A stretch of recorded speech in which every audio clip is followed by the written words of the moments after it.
नमस्कार, जय हिंद। आप देख रहे हैं DN7 Bharat. Today I stand here with the dream of building a new Nepal, with a fire of hope and passion burning within me.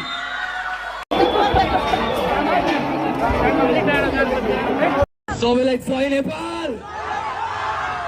आज म बोल्छु, नेपाली सुन्छ। नेपाल सत्ता परिवर्तन की आग में झुलस रहा है। नेपाल में हालात काबू से बाहर हैं।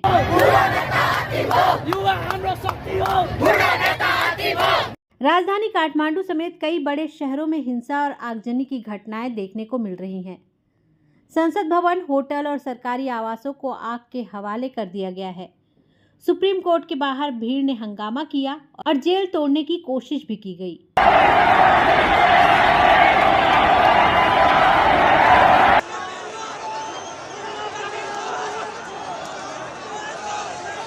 ये बवाल शुरू हुआ सोशल मीडिया पर प्रतिबंध के खिलाफ, लेकिन देखते ही देखते ये आंदोलन राजनीतिक भ्रष्टाचार और अस्थिर शासन के खिलाफ जन विद्रोह में बदल गया।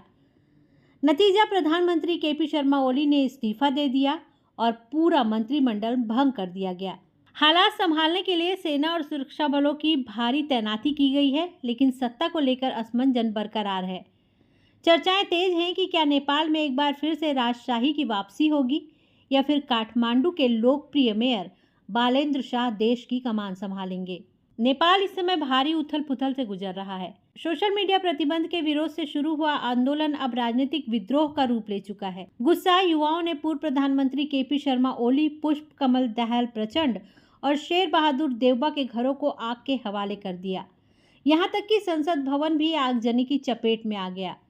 तीनों नेता दशकों से नेपाल की राजनीति पर हावी रहे हैं। कभी ओली, कभी प्रचंड तो कभी देवबा सत्ता में आते जाते रहे, लेकिन स्थिर शासन नहीं दे पाए। भ्रष्टाचार, भाई भतीजावाद और नीतिगत विफलताओं ने युवाओं का भरोसा तोड़ दिया। खासकर जैन जी इन्हें घूमती कुंडी समझती है, जो देश को आगे बढ़ाने की बजाय अपनी कुर्सी बदलते रहते हैं।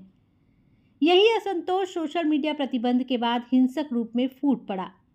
अंतर्राष्ट्रीय स्तर पर भी हालात जटिल हैं। चीन से हुई SCO बैठक के दौरान भारत और चीन ने सीमा व्यापार पर सहमति जताई। इसमें विवादित लिपुलेख इलाका शामिल था। ये वही क्षेत्र है जिस पर ओली के शासनकाल में नेपाल ने दावा किया था। ओली ने चीन के राष्ट्रपति शी जिनपिंग से इसका विरोध किया, लेकिन बीजिंग ने इसे नज़रअंदाज कर दिया। उधर प्रधानमंत्री मोदी और ओली की तियानजिन में हुई गर्मजोशी भरी मुलाकात ने नेपाल की राजनीति को और भड़का दिया। आलोचकों ने इसे नेपाली हितों से समझौता बताया और जनता का गुस्सा और भड़क उठा। अब सवाल यह है कि नेपाल किस ओर बढ़ रहा है। संसद और नेताओं के घरों पर हमलों ने इस आशंका को मजबूत किया है कि लोकतांत्रिक व्यवस्था का तख्ता पलट हो सकता है। सड़कों पर राजशाही की वापसी की मांग तेज हो रही है। नारे गूंज रहे हैं, राजा लाओ, देश बचाओ। काठमांडू के लोकप्रिय मेयर बालेंद्र शाह और युवा नेता सुंदर गौरांग युवाओं की अगुवाई कर रहे हैं।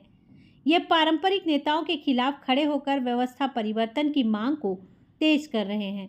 चीन फिलहाल स्थिति को देखते हुए चुप्पी साधे हुए है, लेकिन उसका फोकस नेपाल में अपना प्रभाव बनाए रखने पर है।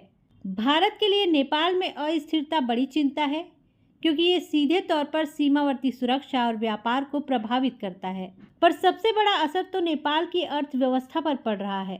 पर्यटन उद्योग चौपट होने की कगार पर है, विदेशी निवेश रुक गया है और रोजगार संकट गहराता जा रहा है। भविष्य अनिश्चित है। अगर विद्रोह जारी रहा तो लोकतांत्रिक ढांचे पर खतरा गहरा सकता है और राजशाही की वापसी असंभव नहीं होगी। लेकिन अगर युवाओं को संगठित नेतृत्व मिला तो नेपाल नई दिशा भी पा सकता है। फिलहाल जलती संसद और सड़कों पर उमड़ा आक्रोश यही बता रहा है कि जनता अब सिर्फ चेहरों का नहीं, पूरी व्यवस्था का बदलाव चाहती है।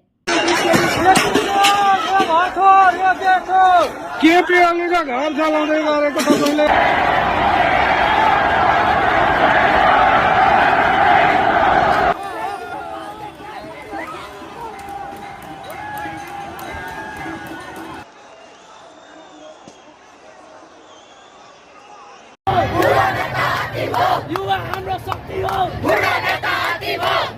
भाग्यो खाँदै ओली भाग्यो। यही हो ओली, ओलीको हेलिकप्टर गाइस।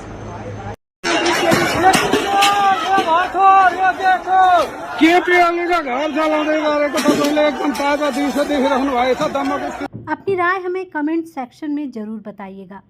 वीडियो को लाइक, शेयर और चैनल को सब्सक्राइब करना ना भूलें। धन्यवाद। भ्रष्टाचारी